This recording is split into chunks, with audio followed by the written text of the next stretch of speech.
ආයිබෝවන් ආදරණීය දුවේ පුතේ අපි නැවතත් ධාතු ගුණ ශ්‍රේණිය තොරතුරු හා සංවේදන තාක්ෂණ විෂය නැවතත් සාකච්ඡා කරමු. අපි මීට පෙර මෙම ධාතු ගුණ ශ්‍රේණියේ තොරතුරු හා සංවේදන තාක්ෂණ විෂයේ 10 නිපුණතාවය සාකච්ඡා කරන්න ලැබුවා. එහි 10.7 PHP සහ MySQL භාවිත කොට ගතික වෙබ් පිටු dynamic web pages නිර්මාණය කිරීම තමයි අපි සාකච්ඡා කරන්න ලැබුවේ. දැන් අපි එහි තවත් ඒකකට යමු. අපි මේටි ඉස්සෙල්ලා post method එක සාකච්ඡා කරන්න ලැබුවා. මේ අපි යොදාගෙන තියෙන්නේ get method එක භාවිත කරන අයුරුයි. post method එකෙන් අපි තොරතුරු තවත් පිටුවකට ගෙන යන හැටි මීට පෙර සාකච්ඡා කරන්න ලැබුවා. මෙහිදී උදාහරණය PHP example 44 යන උදාහරණයේදී 45 වෙනි ගුණයට යනවා get method එක භාවිතයෙන්. මේදීත් text boxes දෙකක් තියෙනවා. එකක් initials අනිත් එක surname. මේ දෙක ඉස්සෙල්ල පරිදිම මේ අගයන් දෙක ඇතුළත් කරලා අපි යනවා ඊළඟ පිටුව PHP example 45 ගුණුවට. අපි බලමු මේත් ක්‍රියාත්මක කළා මෙහි ප්‍රතිඵලය වෙන්නේ මොකක්ද කියලා. මේ ක්‍රියාත්මක කරන විට අපිට බලන්න පුළුවන් මේ කේතය ක්‍රියාත්මක කිරීමේදී අපිට ලැබෙනවා මෙන්න මෙවැනි තිරයක්. මෙහි අපි ඉස්සෙල්ලා කතා කර පරිදිම initials අපිට ඇතුළත් කරන්න පුළුවන්. අපි උදාහරණයකට initials යොදමු.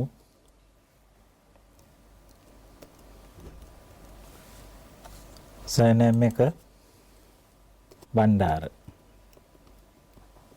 මේ text box දෙකෙහි අගයන් ඇතුළත් කරලා මම මේ submit button එක ක්ලික් කරනවා. එතකොට අපි මේ 45 වෙනි පිටුවට යනවා. ඒ වෙබ් පිටුවේ අර ADE කියන initial සහ බණ්ඩාර යන නමත් ඇතුළත් වෙලා තියෙනවා. මේ get method එකේ පොඩි වෙනසක් තියෙනවා post වලට වඩා. ඔබට මේ web address එකේ මේ ලිපිනේ යම්කිසි වෙනසක් පේන්න තිබෙනවා. PHP 45යි example 45.php වලින් පසුව අපි ඇතුළත් කරපු initial සහ නම මෙහි අඩංගු වෙනවා. අපි මේ තවත් විසල්නය කළ බැලුවොත් මේ ආකාරයෙන් පෙනියනවා. එහිදී මේ ඔබට පේනවා මේ address එකෙන් පසුව අපි ඇතුළත් කරපු ADE කියන initials සහ name යටතේ බණ්ඩාර යන දෙකම මේ address bar එකකින් තමයි ඊළඟ පිටුවට ගෙනල්ලා තියෙන්නේ. ඒ වෙන් කරලා තියෙනවා correction mark එකකින්. correction mark සලකුණකින් තමයි එය වෙන් කරලා තියෙන්නේ. ඉන් අනතුරුව initial සමානයි මේ initial සහ දෙවෙනි field එක ගේන විට දෙවෙනි text box එක ගේන විට n ලකුණක් යොදලා තියෙනවා. ඉන් අනතුරුව තමයි දෙවෙනි අගය s name සමානයි බණ්ඩාර යන්න ලියවෙන්නේ. මේ ආකාරයෙන් දෙවෙනි පිටුවට පැමිණලා තියෙනවා. එතකොට මේ get method එකත් post method එකත් අතර සම්බන්ධතාවය අපි මේදී සාකච්ඡා කරන්න අපේක්ෂා කරනවා. මොනවද? මේ get method එකත් එක්තරා ප්‍රසිද්ධම වැඩියෙන්ම භාවිත කරන ක්‍රමයක්. හැබැයි මෙහිදී තියෙනවා අපි අර පෙන්නපු වගේ ගැටලු කීපයක් තියෙනවා. මේ තොරතුරු ගෙනියන්නේ encoded කරලා ගෙනියනවා කොහොමද? මේ correction mark character එකෙන් පසුව තමයි අර තොරතුරු යවන්නේ.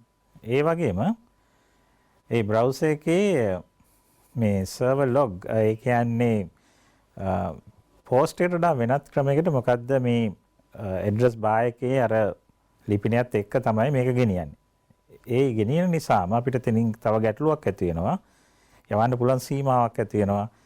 අකුරු 1024කට වඩා අපිට ඇතුළත් කරන්න බෑ. ඒ කියන්නේ ෆීල්ඩ්ස් කීපයක් විතරයි මේකෙදි අපිට ඇතුළත් කරන්න පුළුවන් වෙන්නේ. අගයන් කීපයක් ඇතුළත් කරන්න පුළුවන් වෙයි. ගොඩක් ලොකු data ප්‍රමාණයක් අපිට ඇතුළත් කරන්න බැරි වෙනවා. ඒ වගේම දැන් අපි මේ ගෙනියන තොරතුරු යූසර්ට බලන්න පුළුවන්.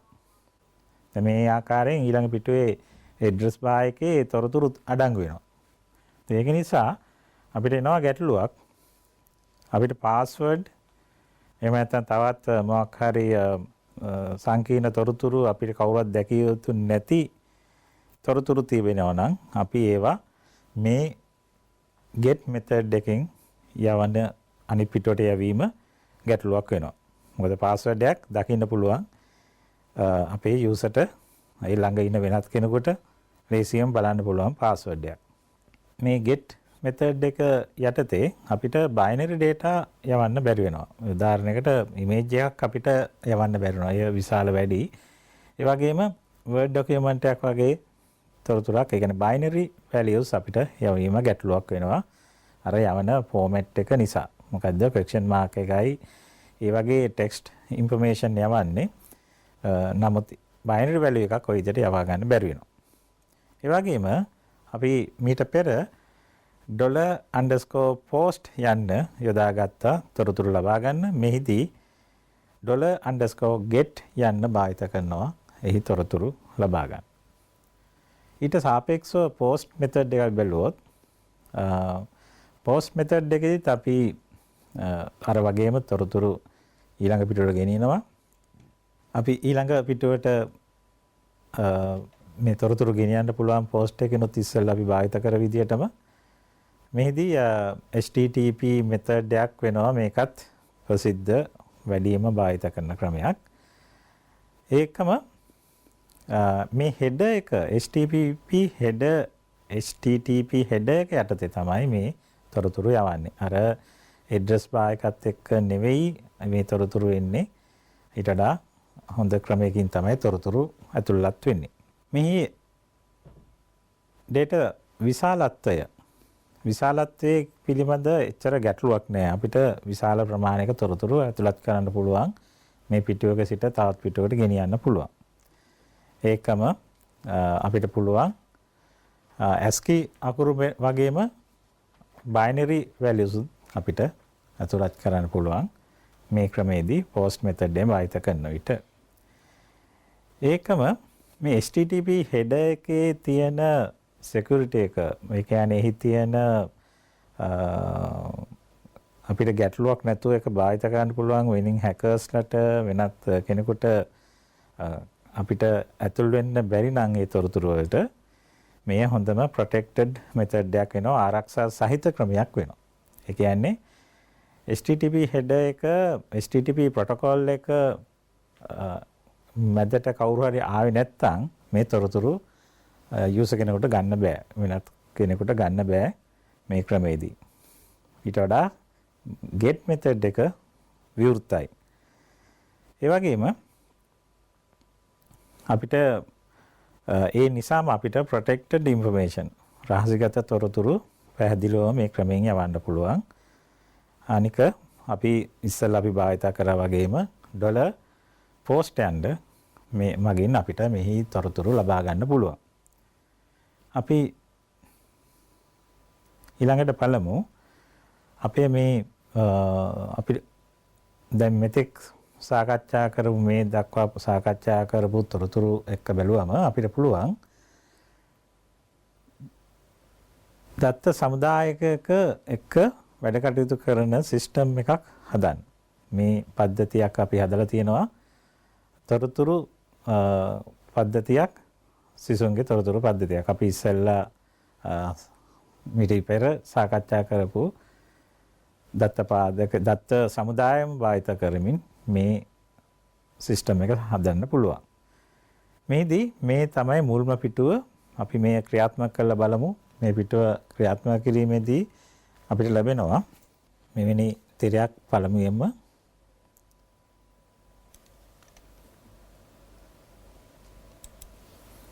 ඔව් මෙවැනි තිරයක් පළමුවෙන් අපිට ලැබෙනවා. එහි අපි මීට ඉස්සෙල්ලා යොදාගත් පරිදිම මෙවැනි පාස්වර්ඩ් එකක් එතුවට පසු අපිට පුළුවන් මේ ඕපන් යන්න ක්ලික් කරන්න. ඉන් අනතුරු අපිට ලැබෙනවා database operation කියලා admin rights යටතේ දැන් යූසර් කෙනෙක් අපි ඇඩ් කරේ admin ගේ පාස්වර්ඩ් එකයි admin ගේ පාස්වර්ඩ් යොදපු නිසා අපි එනවා database operations වලට. එහිදී අපිට පුළුවන් මේ database එක create කරන්න, ඒකම database table එක create කරන්න, ඒ වගේම අලුතෙන් data enter කරන්න, ඒ වගේම තොරතුරු බලන්න මොනවද තියෙන records අපිට බලා ගන්න පුළුවන්. අනතුරුව අපිට පුළුවන් record එකක් තෝරගෙන එය update කරන්න, ඒ වගේම delete කරන්න. මේ වගේ activities අපිට database operations ක්‍රියාත්මක කරන්න පුළුවන්. අපි මුලින්ම දැනට තියෙන තොරතුරු මොනවද කියලා බලමු. දැනට මේ වගේ තොරතුරු මෙහි අඩංගු වෙනවා. identity card number එක මේ විදිහේ අගයන් තියෙනවා. initials, surname, මේ ගෙදරට තියෙන තුර home distance මේ අඩංගු වෙනවා. එතකොට මෙවැනි තොරතුරු අපිට බලා ගන්න පුළුවන් මේ display records යටතේ. මීට පෙර මේ database එක create කරා අපි මීට පෙර දිනයකදී මේ උදාහරණ ක්‍රියාත්මක කරද්දී මේ database එක ක්‍රියාත්මක කරා. අපි create කරා. ඒ සදා තියෙන නිසා මෙන්න මෙවැනි error එකක් අපිට ලැබෙනවා ආයි ක්‍රියාත්මක කරන්න ගියොත්. ඒ මොකද student db කියන database එක මේ වෙලාවේ අන්තර්ගත වෙනවා අපේ server එකේ. ඒක නිසා ඒක නැවත හදන්න බෑ. ඒ වගේම table එකත් දැන්ට අඩංගු වෙනවා. එහිදි error එකක් අපිට ලැබෙනවා. අපිට මේ දෙක කරන්න බෑ. අලුතින් data enter කරන්න පුළුවන්. data enter කරන form එකට ආවොත් මෙන්න මේ වගේ අපිට form එකක් ලැබෙනවා. identity card number එක enter කරන්න පුළුවන්. ඊට පස්සේ initials, name, distance to home යන අගයන් අපිට ඇතුළත් කරන්න පුළුවන්. අපි identity card number එකක් ඇතුළත් කළොත් මීට ඉස්සර තියෙන අගයක් මම ගත්තේ. අපි ඒ වෙනස් කරමු.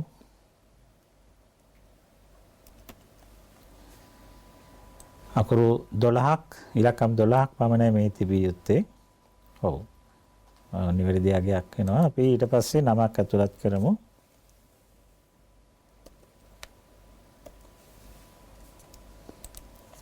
අපි නමක් යොදමු. ඔව්. P අචල. එයාගේ ගෙදරට තියෙන දුර කිලෝමීටර 1යි. අපි මේක සේව් කරොත් ඔව් ඒ රෙකෝඩ් එක සේව් වුණා කියනවා. ඉන්නතරව අපි ආයෙත් මෙනු පේජ් එකට ආවොත් අපිට බලන්න පුළුවන් ඩිස්ප්ලේ කරලා බලන්න පුළුවන්. ඔව්. අචලා මෙතන ඉන්නවා. ඔව්. P Achala identity card number එක තියෙනවා. එයා ගෙදරට තියෙන දුර කිලෝමීටර් 1යි. කිලෝමීටර් කියලා අපි ඒක යොදලා නැහැ. එතකොට මේ වගේ අපිට අලුතින් රෙකෝඩ් එකක් ඇතුල් කරන්න පුළුවන් data entry form සරහා. ඒකම අපිට මේ රෙකෝඩ් එකක් අප්ඩේට් කරන්න ඕන නම් දැන් අපි හිතමු අන්තිමට ඇතුළත් කරපු අගය ඒ දුර කිලෝමීටර් 1 නෙවෙයි. අපි දැන් ඊට වඩා වැඩි කියලා. අපි P අචලා කියන රෙකෝඩ් එක තමයි ඇතුළත් කරේ. අපිට ඒ අප්ඩේට් කළ යුතුයි. අප්ඩේට් කරන්න අපි මේ ඉදිරියට ක්‍රියාත්මක කළොත් මේ තියෙන අගය වෙනස් කරන්න පුළුවන්. අපි හිතමු අගය 3ක් යෙදුවොත් දාලා අපිට ආයිත් සේව් කරන්න පුළුවන්. දැන් අපි නැවතත් එය ඩිස්ප්ලේ කරොත් අපිට ලැබෙනවා මේ 3 අලුතෙන් ඇතුළත් කරපු අගය දැන් සේව් වෙලා තියෙනවා. ඒ වගේ අපිට අප්ඩේට් කරන්න පුළුවන්. නැවතත් අපිට ඩිලීට් කරන්න අවශ්‍ය නම් අපි හිතමු ඒ රෙකෝඩ් එකම අවශ්‍ය නැහැ. අපි හිතමු අචල අවශ්‍ය නැහැ. අචල අපි අයින් කරලා දාමු. කොහොමද අයින් කරන්න කියලා බලමු. දැන් p අචල මන් තේරුවා. තෝරලා මෙතනින් delete යන්න තේරුවා. delete යන තෝරලා අපි continue කරොත් දැන් ඒ රෙකෝඩ් එක මැකුවා කියලා කියනවා, අයින් කළා කියලා කියනවා. ඒකම අපි ඩිස්ප්ලේ කළොත් දැන් මේ රෙකෝඩ් එක අන්තර්ගත වෙන්නේ නැහැ මේ ඩේටාබේස් එකේ. මේ දත්ත සමුදායේ මේ වගුවේ එහෙම තොරතුරු ඉවත්ව ගොස් තියෙනවා. මේ විදිහට අපිට පුළුවන් අපේ ඩේටාබේස් සිස්ටම් එකක් මේන්ටේන් කරන්න අපි මේ වෙබ් අඩවිය තුලින්. එතකොට පිටු ගණනාවක් මේකට සම්බන්ධ වෙලා තියෙනවා. අපි බලමු ඒකින් එක පිටු කොහොමද සම්බන්ධ වෙලා තියෙන්නේ කියලා. එතකොට අපිට මුලින්ම මෙන්න මේ ලොගින් පිටුවට අපි මුලින්ම ගියේ ලොගින් පිටුවට. ඒ ලොගින් පිටුවේ ඉඳලා කොහොමද මේ පිටුවට ආවේ කියලා බලමු. මේ තියෙන්නේ ලොගින් පේජ් එක 47ට යන්න ඕනේ. PHP example 47 වලට තමයි යොමු වෙලා තියෙන්නේ post method එක යටතේ. අපි බලමු 47 ගොනු ඕපන් කළා. ඒකම ඔබට පසුගිය විභාගයේදී 2019 විභාගයේදී මෙන්න මෙවැනි ප්‍රශ්නයක් ඇවිල්ලා තිබුණා. මේ ප්‍රකාශය ලියන්නේ කොහොමද කියලා. form action ඊට පස්සේ අපි එය යොමු කරන ගොනුවේ ඊළඟ පිටුවේ නම ඉන්න අනතුරුව method එක.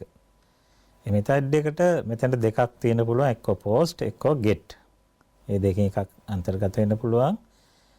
මේ action ඉදිරියේ අනිවාර්යයෙන්ම තිබිය යුත්තේ මොකද්ද ක්‍රියාකාරකම ඊළඟ පිටුවට යන්න ඕනේ. මොකද්ද මේ පිටුව කියන එක තමයි මෙහි අන්තර්ගත වෙන්නේ.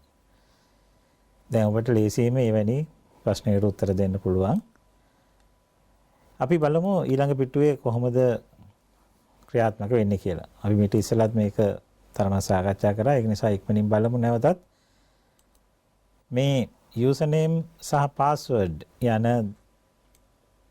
fields දෙක, ඒ කියන්නේ ඒ text boxes දෙකෙන් එන අගයන් අපි මේ විදිහට ලබා ගන්න පුළුවන් post method එකේ. මොකද්ද නම් p-word, ඒ වගේම username uname කියලා p-word සහ uname යන නම් දෙක තමයි යොදලා තියෙන්නේ. එහෙනම් මෙහිදී අපි භාවිත කරන්න ඕනේ ඒ නම් දෙක, uname, p-word.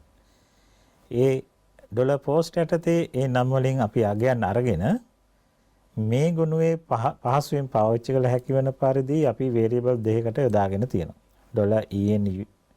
$en සහ $enpw.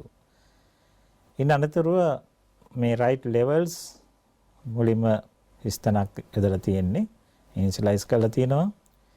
ඉන් අනතුරුව admin සහ මේ admin ගේ password එක, ඒ admin ගේ password එක සහ ඒ කියන්නේ user ගේ username එකට admin සහ මේ password දෙකම අන්තර්ගත වෙනවා නම් එයාගේ rights ඒ කියන්නේ rights level යන variable එකට අපි admin යන යොදනවා. ඒ වගේම rights level යනට user යයි සඳහන් කරනවා මේ උදාර සහ OLICT යන password එක යදුවොත්. උදාර නමත් OLICT කියන password එකත් යදුවොත්. මේ දෙකම නොවේ නම් එහි තියෙනවා error එකක්. මේ password එකෙන් මේ system එකට ඇතුල් වෙන්න බෑ. ඒ විට authorized user කෙනෙක් නොවෙන්න බව සඳහන් වෙනවා.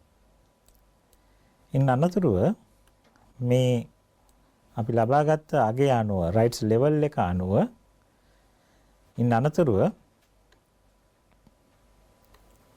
එහි admin වෙනවා නම් අපි කියනවා මේ php ex48.php ගුණුවට යන්න කියලා. ඒ යන්නේ කොහමද? එතන තියෙනවා database operation කියලා anchor line එකක් තියෙනවා. මේ database operation යන ක්ලික් කර විට ඒ පිටුවට යනවා. ඒ වගේම h reference equal ඒත් එක්ක anchor එක h reference equal php example 57 පිටුවට යනවා display records මට මීට පෙර ඒක සඳහන් කරන්න අමතකව ගියා මෙහි අපි log වෙලා බලමු සාමාන්‍ය user කෙනෙක් විදියටත්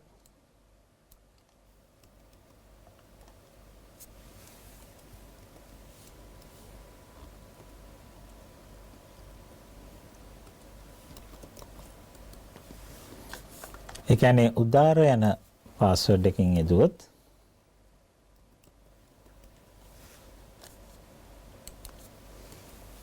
උදාර නමත් oil ICT යන පාස්වර්ඩ් එකත් යදුවොත් අපිට යන්න පුළුවන් මේ පිටුවට. මෙහිදී මේ පිටුව දිස් වෙන්නේ මේ ආකාරයෙන්. ඒතකොට display records තමයි එහි අන්තර්ගත වෙන database operation නෙවෙයි.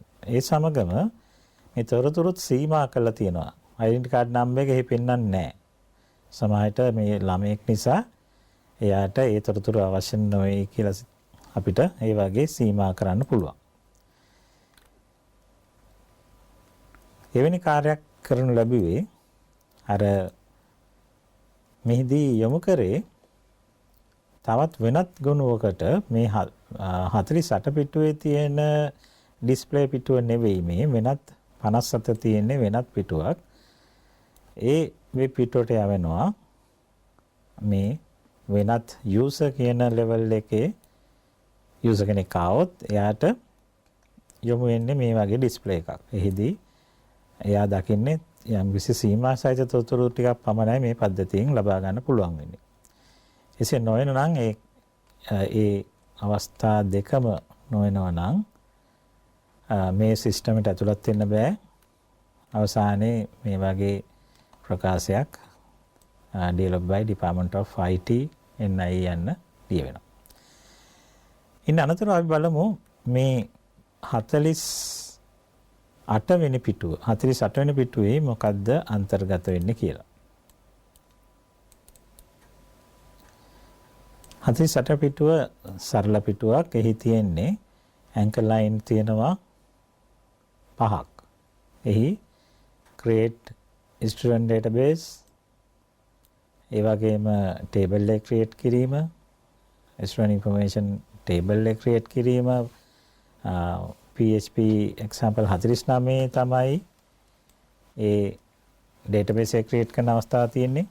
ඒ වගේම PHP example 50 තියෙනවා අර table එක create කිරීම 51 තියෙනවා data entry form එක 53 තියෙනවා display records ඒ වගේම 54 තියෙනවා select record to update or delete.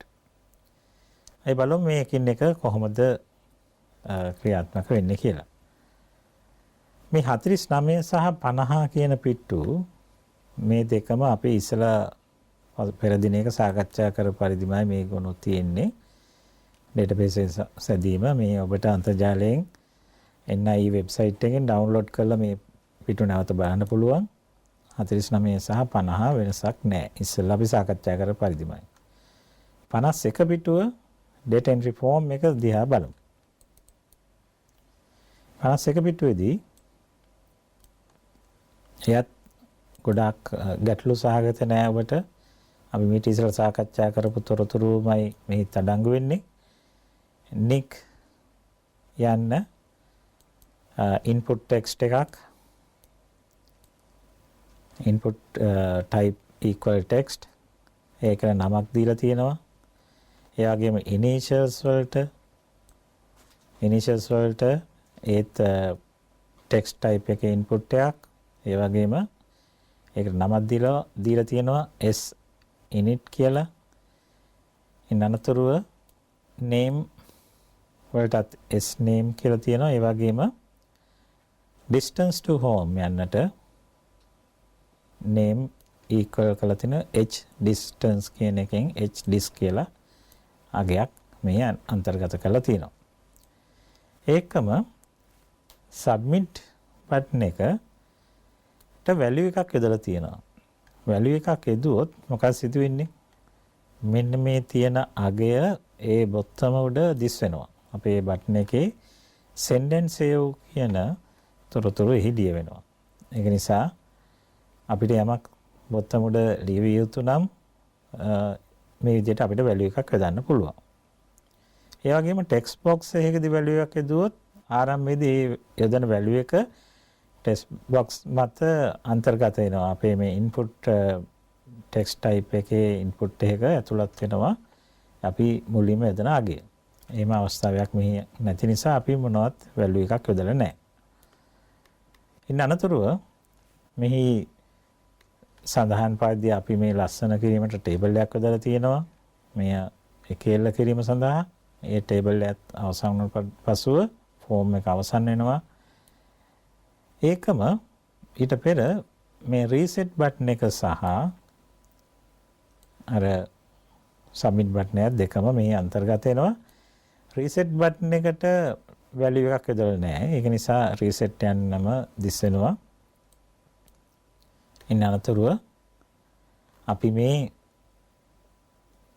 send and save කියන බටන් එක අපි ක්ලික් කරොත් 52 වෙනි පිටුවට යනවා. අපි දැන් බලමු PHP example 52 ගුණව ක්‍රියාත්මක කරන අයුරු. මේ පිටුව ක්‍රියාත්මක කරන අයුරු බලමු. මෙහි මුලින්ම අපි මුලින් ඉදිරිපත් කරන ලද ටෙක්ස්ට් බොක්ස් හතරෙහි ඒ කියන්නේ ID card number, initial, surname සහ home distance යන මේ නම් යටතේ අපිට ලැබෙනවා ඒ fields මේ පිටුවට අපි ලබා ගන්නවා $post යටතේ ඒ text box වලට යොදපු නම් අනුව තමයි අපි මේ variable හතර යොදාගන්නේ.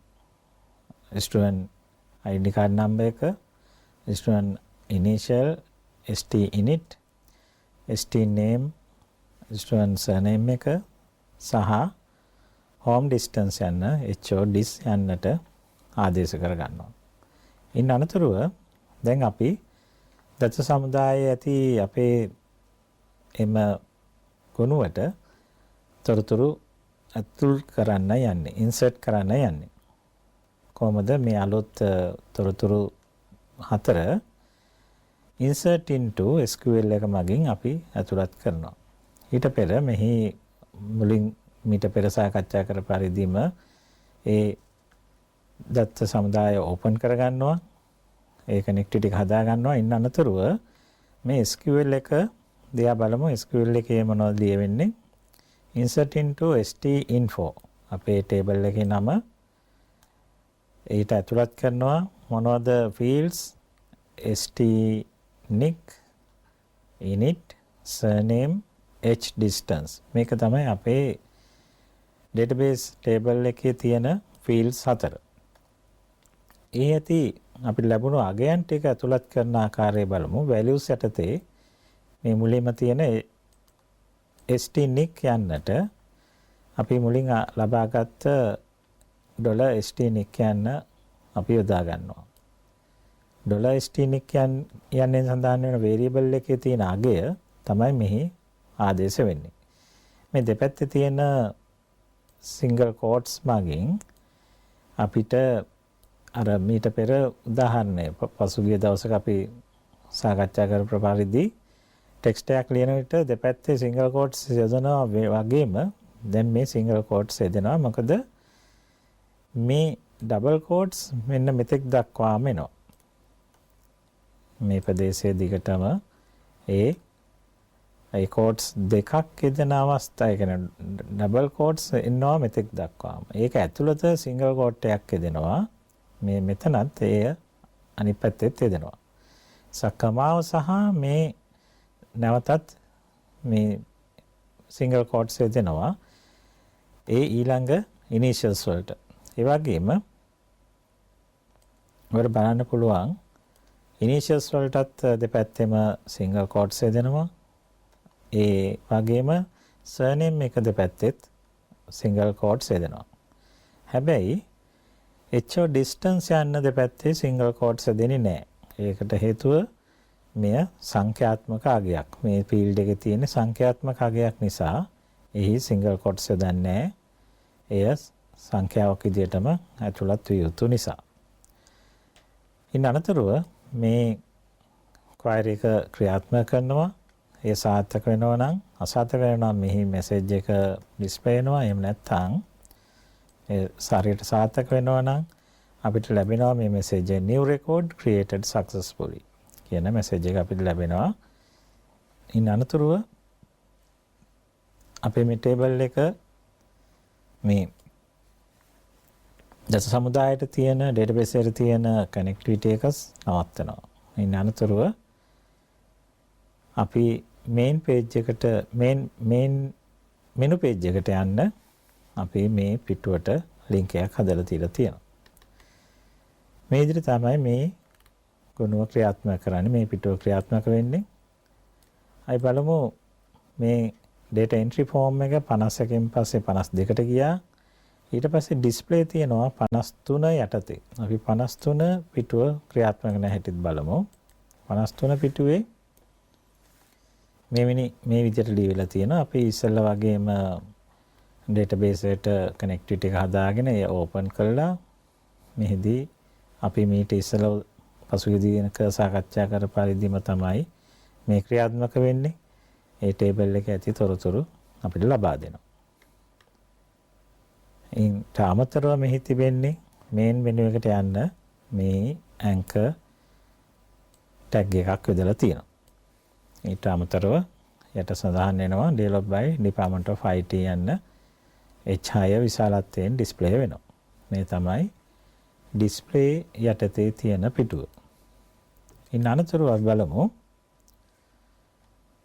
ටිකක් සංකීර්ණ අවස්ථාවක් මෙන්න මේ අප්ඩේට් සහ ඩිලීට් යන්න යටතේ අපිට ලැබෙනවා. 54 වෙනි පිටුව. අපි බලමු 54 වෙනි පිටුව කොහොමද සකස් කරලා තියෙන්නේ. එහිදී පෙර පරිදිම මේ මුල් අවස්ථාවේ මෙතන ෆෝම් එකක් තියෙනවා. ඒ ෆෝම් එකේ ඇක්ෂන් එක අනුව 55 වෙනි පිටුවට යනවා. ඒකම මෙහි තිබෙනවා selection tag එකක්. select tag එකක් තියෙනවා. එහි නම snic කියලා දාලා තියෙනවා. ඒ මොකද මෙහිදී අපි රෙකෝඩ් එකක් තෝරා ගැනීම සිදු වෙනවා. රෙකෝඩ් එකක් තෝරා ගන්න නම් අපි වඩාත්ම හොඳ මේ දත්ත සමුදාය මේ වගුවේ තියෙන key field එක යොදා ගැනීම. එය නැවත නැවතත් තේරෙන්නේ ප්‍රයිමරි key එකත් සාමාන්‍යයෙන් නැවත නැවතත් යොදන්න බෑ අපිට. ඒක නිසා වඩාත්ම හොඳ ඒ key field එක මේ තෝරා ගැනීම සඳහා යොදා ගන්න නම්. එතකොට එම නිසා තමයි මෙහි nick identity card number එක අපි මේ තෝරා ගැනීමට අපේ රෙකෝඩ් එකක් මකා දැමීමට එහෙම නැත්නම් රෙකෝඩ් එකක් අප්ඩේට් කිරීමට ඒ රෙකෝඩ් එක තෝරා ගැනීමට අපි යොදාගන්නේ මේ වගේ ප්‍රයිමරි කී එකක්. එහිදී අපි identity card number එක අපි මුලින්ම අපේ මේ selection tag එක display කරන්න යන්නේ. ඒ සඳහා ඒ ආරම්භ කර අපේ database එක open කරනවා. open කළා අපි යනවා මෙන්න මේ select all records ST-info වල තියෙන මේ SQL එක බලන්න ඔක්කොම records open කරලා ගන්නවා. ඉතින් ඉන්න අනතුරුව අපි while loop එක මගින් එම රෙකෝඩෙන් රෙකෝඩයට ගමන් කරනවා. එහිදී ST-nick අපි ලබා ගන්නවා. ඒ රෝ එක ගන්නවා. ඊට අමතරව ඒ identity card number එක පමණක් අඩංගු වුණොත් අපිට පැහැදිලි නැති නිසා එහි මෙහි පළමුවෙන්ම මේ තිබෙන්නේ value එක. මේ selection එක සිදු කරොත් ඒ selection එකෙන් පසුව ඊළඟ පිටුවට ගෙන යා යුතු value එකයි මුලින්ම සඳහන් වෙන්නේ. ඉන්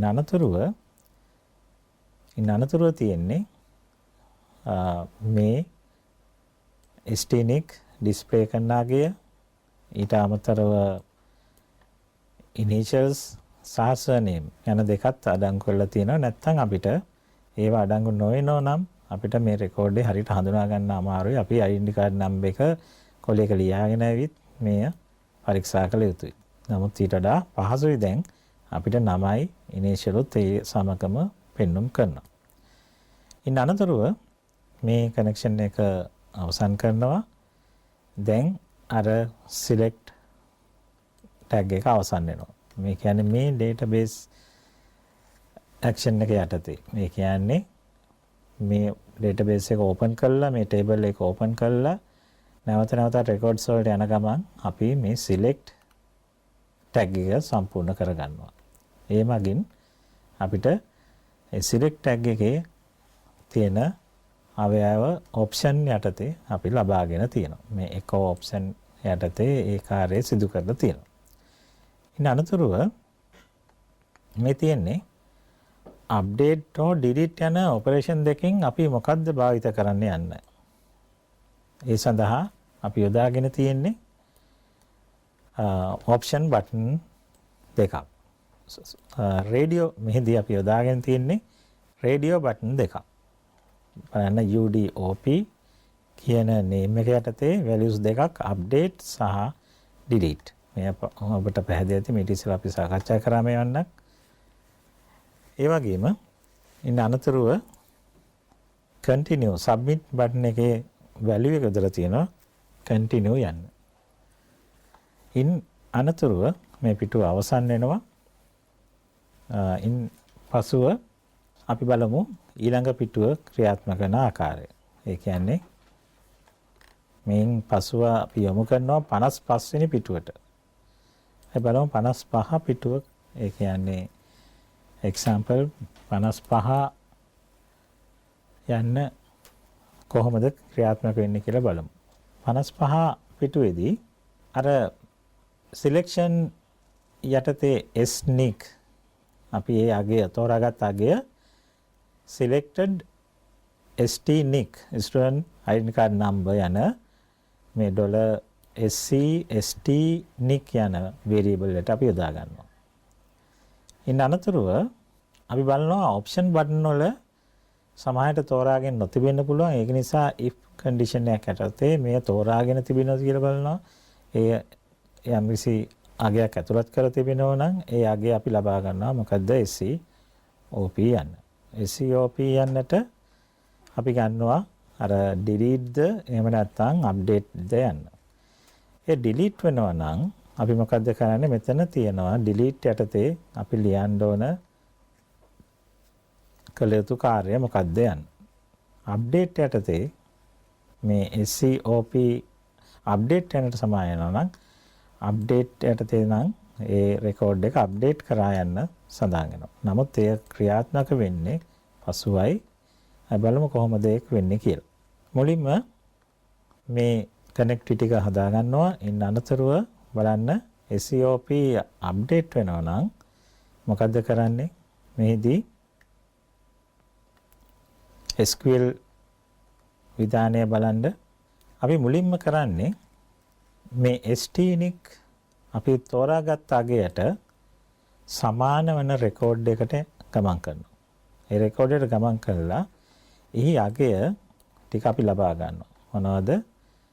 initial surname h distance මේ අගයන් 3 ලබා ගන්නවා. identity card number එක මෙහි ලබා ගන්නේ නැහැ. ඒ අගය අපි කොහොමත් අපි මේ මුලින්ම තෝරාගත් අගයම තමයි මෙහිදී තෝරාගත් අගයම තමයි identity card number එකට යොදාගෙන තිබෙන්නේ. ඒ නිසා ඒ අවශ්‍ය නැහැ. අපි අදාළ ඒ identity card number එකට අදාළ record එකට ගමන් කර මෙහිදී සිදුවෙන්නේ එයයි. ඒ where බලන්න නැවතත් where clause එකේ යොදලා තියෙන්නේ කොහොමද?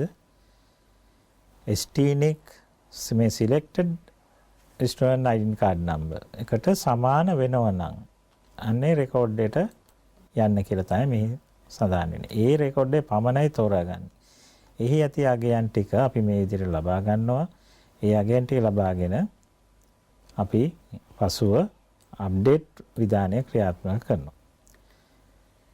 අප්ඩේට් විධානයේ ක්‍රියාත්මක කිරීමට පෙර අපි අපේ යූසර්ට ලබා දෙන්න ඕන මෙයා කියන් කොහොමද අප්ඩේට් කරන්නේ කියලා. නමුත් delete විධානය අපිට මෙතෙන්දීම ක්‍රියාත්මක කරන්න පුළුවන්. මේ delete selected operation එක SCOP යන්න delete සමාන නම් delete operation එක කෙලින්ම මේ විදිහට ක්‍රියාත්මක කරනවා. කොහොමද? delete from stinfo where මේ stinfo st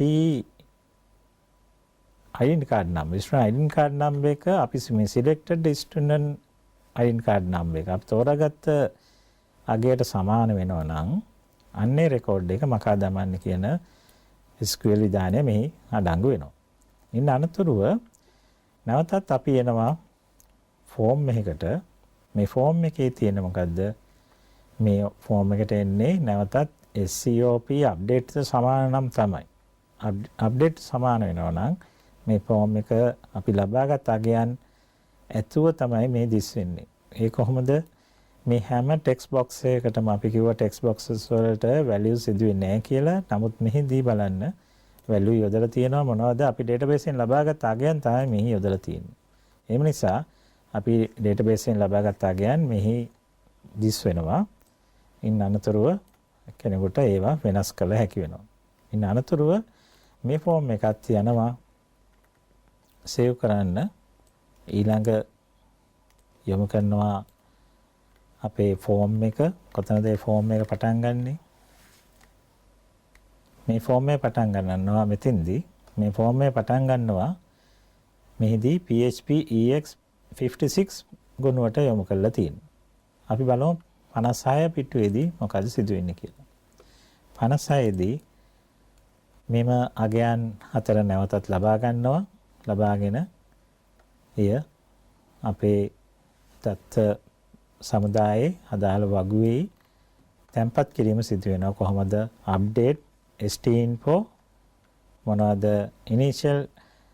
initial surname සහ h distance පමණක් ඇතුළත් කරනවා, සමාන කරනවා. set initial equal st init මේ තියෙන්නේ අපි එන්ටර් කරපු අගය. ඒ විදිහට අගයන් තුන අපි ලබාගෙන ඒ මොන රෙකෝඩ් එකද වෙනස් කරන්නේ? stnic සමානයි student nick. ඒ කියන්නේ අපි මේ මුලින් තෝරාගත්ත student identity card number එකට සමාන රෙකෝඩ් එක තෝරාගෙන එම අගයන් වෙනස් කරනවා, අප්ඩේට් කරනවා. මේ විදිහට අපිට මේ ගුණුව ක්‍රියාත්මක වෙනවා, මේම පිටුව ක්‍රියාත්මක වෙනවා.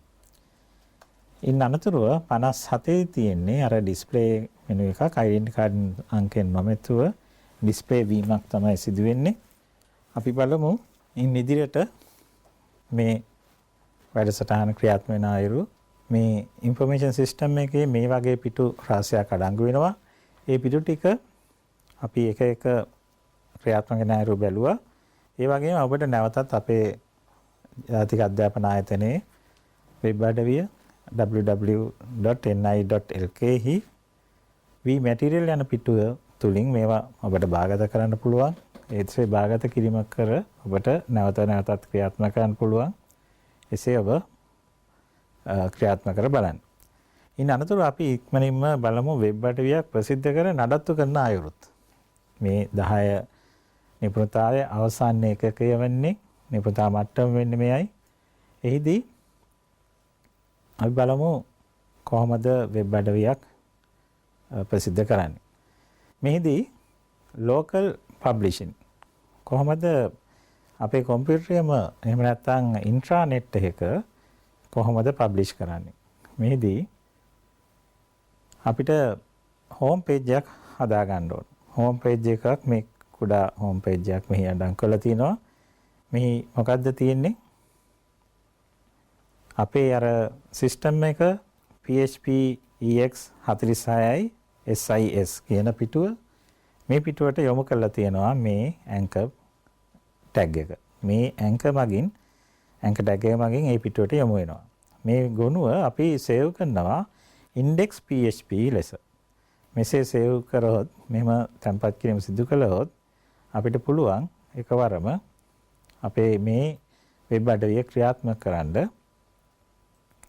එසේ ක්‍රියාත්මක කළ විට අපිට මේ local host යන අපේ වෙබ් බ්‍රවුසර් එකේ පිටුවක් ලියන්නේ නැතුව local host පමණක් ලිව්වොත් මේ පිටුව කෙලින්ම ක්‍රියාත්මක කරනවා. මේ කෙලින්ම මේ පිටුවට යොමු වෙනවා. ඉන් අනතුරුව start page එකට අපිට ගමන් කරන්න පුළුවන් මේ ආකාරයෙන්. කොහොමද මේ ක්‍රියාත්මක වෙන්නේ? මේ අපේ අර index.php ගුණුව තමයි මේ ලෙස ක්‍රියාත්මක වෙන්නේ. අපේ මේ වෙබ් අඩවිය ප්‍රසිද්ධ කරන්න අපේ පරිගණකයේ එහෙම නැත්නම් ඉන්ට්‍රානෙට් එක අපේ තියෙන යම්කිසි නෙට්වර්ක් එකක ක්‍රියාත්මක කරන්න පුළුවන් ඉන්ටර්නෙට් යන්නේ නැතුව. ඉන්ටර්නෙට් වලට යනවා නම් අපි බලමු මොනවද සිදු කළ යුත්තේ කියලා. අන්තර්ජාලයේ මේ ප්‍රසිද්ධ කරන්න නම් අපි කළ යුතු කාර්ය ගණනාවක් තියෙනවා. ඒවා මොනවද? වෙබ් සර්වර් එකක් අපිට අවශ්‍ය වෙනවා. වෙබ් සර්වර් එක අපිට පුළුවන් වෙබ් සර්වර් එක අපේ පරිගණකයක සකස් කරගන්න පුළුවන්. එහෙම වෙබ් සර්වර් එකක් යොදා ගන්න නම් අපි Apache එහෙම නැත්නම් IIS කියන මුදුගාංග අඩංගු කළ යුතුයි. Apache අපි කොහොමද අපි දැනට අපි සාකච්ඡා කරා ඒක අඩංගු කරන හැටි ඔබ දන්නවා.